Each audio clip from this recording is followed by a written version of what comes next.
लगातार झूठ बोलने वाले खान सर कहीं खुद को भगवान तो नहीं समझने लगे हैं। याद है जब बीपीएससी को लेकर पीटी परीक्षा को लेकर आंदोलन चल रहा था, तब भी खान सर ने कई झूठ बोले थे और बाद में पीछे हट गए थे। अब फिर उन्होंने कल रात में कहा कि 7 से 8 राउंड की गोली मेरे सामने चली है। इसके बाद उनसे पूछा पत्रकारों ने कि आपको डर लग रहा है क्या खान सर? तो उन्होंने कहा कि सामने में गोली चलेगी तो डर किसे नहीं लगेगा, अगर आपके सामने चलती तो आपको भी डर लगता। और सुबह अपने बयान से पलट गए, कहा कि गोली नहीं चली है। इतना ही नहीं, सरकार की बटरिंग भी की, कहा कि पुलिस प्रशासन ने बहुत अच्छा काम किया है। लेकिन सवाल यह उठता है कि ज्ञान बिंदु कोचिंग के डायरेक्टर रोशन आनंद जो आरोप लगा रहे हैं और जो तस्वीरें आ रही हैं सामने, वो कुछ और कहानी बताती हैं। जो खान सर की ओर से और खान ग्लोबल स्टडीज से जुड़े लोगों की ओर से जो कहानी बताई गई है, उस कहानी से बिल्कुल इतर है।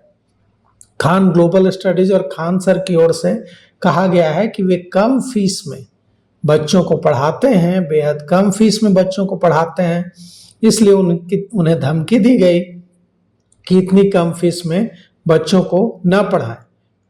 लेकिन जो कहानी आ रही है सामने और जो तस्वीरें सामने आ रही हैं, वो ये है कि खान ग्लोबल स्टडीज से जुड़े लोगों ने ज्ञान बिंदु कोचिंग के जो होर्डिंग्स लगे थे, जो ज्ञान बिंदु कोचिंग के जो बैनर्स पोस्टर्स लगे थे, उन सब के ऊपर खान ग्लोबल स्टडीज के बैनर पोस्टर चिपका दिए थे और उनको ढक दिया था।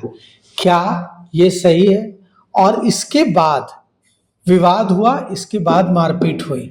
मारपीट विवाद के लिए सभ्य समाज में कोई जगह नहीं है।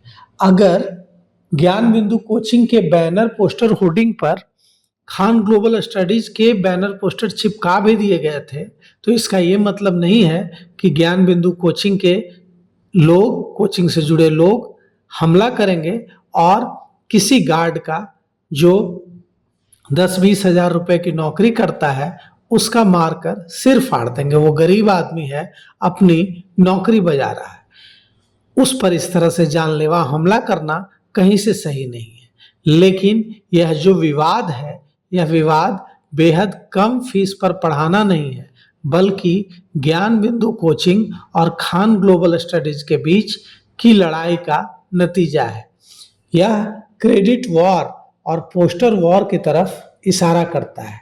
2 जून 2026 की रात करीब 15 से 20 असामाजिक तत्वों ने खान सर के कोचिंग सेंटर पर हमला किया।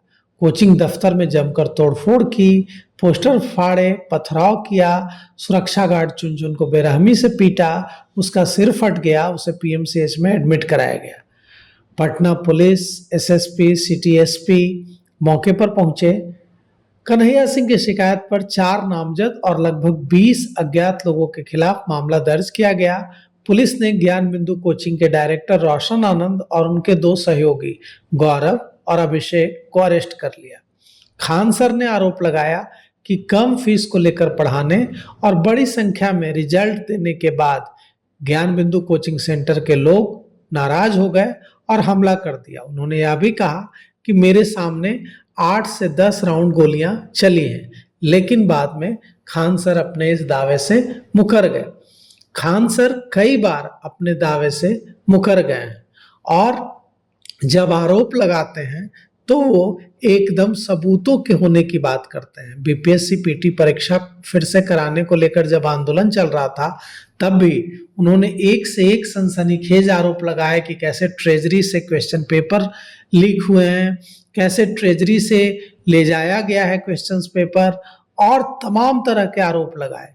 यह भी आरोप लगाया कि एक बड़े अधिकारी हैं जिनकी पत्नी के अकाउंट में पैसे ट्रांसफर हुए हैं और उसका रिकॉर्ड है उनके पास, उसकी सबूत है उनके पास। बाद में इन तमाम आरोपों से वे मुकर गए और एकदम चुप्पी साध ली। तो अब सवाल उठता है कि इस मामले में भी पहले उन्होंने 8 से 10 राउंड गोली चलने की बात कही। फिर सुबह होते होते वे अपने दावों से मुकर गए। ज्ञान बिंदु कोचिंग के डायरेक्टर रोशन आनंद सर ने भी खान सर पर गंभीर आरोप लगाए हैं। उन्होंने कहा है कि बिहार पुलिस के रिजल्ट की वजह से खान ये सब करवा रहा है, ये सब उसकी साजिश है। मुझे फंसाने और ज्ञान बिंदु कोचिंग इंस्टीट्यूट को पूरी तरह से बर्बाद करने के लिए खान साजिश रच रहा है।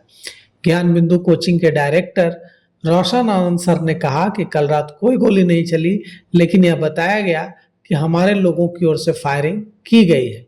अब सवाल यह उठता है कि सच क्या है।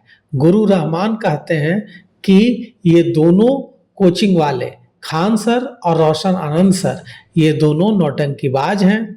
गुरु रहमान कहते हैं कि एक पवन सिंह है, एक खेसारी लाल यादव है। वे पवन सिंह कहते हैं खान सर को और रोशन आनंद सर को खेसारी लाल, और कहते हैं कि ये दोनों शिक्षक कहलाने के लायक नहीं है। खान सर शिक्षक के नाम पर कलंक है। और यही ऐसे ही कुछ बातें गुरु रहमान रोशन आनंद सर के लिए भी कहते हैं। अब रोशन आनंद गिरफ्तार हो चुके हैं और उन्हें जेल भेजा जा चुका है। लेकिन सवाल यह उठता है कि पटना का मुसल्लापुर हाट और नया टोला इलाका जो कभी शिक्षा का केंद्र हुआ करता था, अब एक कमर्शियल मंडी बन चुका है जहां वर्चस्व के लिए इस तरह की लड़ाइयां होती रहती हैं। ऐसे में प्रशासन को, सरकार को इस बात को एस्टैब्लिश करने की कोशिश करनी चाहिए कि माफिया राज नहीं चलेगा और कोचिंग इंडस्ट्री में जो हिंसा और माफिया राज का दौर चल रहा है यह खत्म होगा। हम उम्मीद करते हैं कि सरकार और कोचिंग इंडस्ट्री से जुड़े लोग सामने आएंगे और मिलकर एक ऐसी पहल करेंगे जिससे इस तरह की घटनाएं ना हो। हजारों स्टूडेंट्स अगर सड़क पर उतरकर इस तरह से जमावड़ा करेंगे, भगदड़ होगी, तो इससे स्थिति बिगड़ सकती है। तो कुल मिलाकर के सरकार को, प्रशासन को पहल करनी चाहिए और इस तरह की स्थिति को रोकने के लिए सख्त नियम बनाने चाहिए।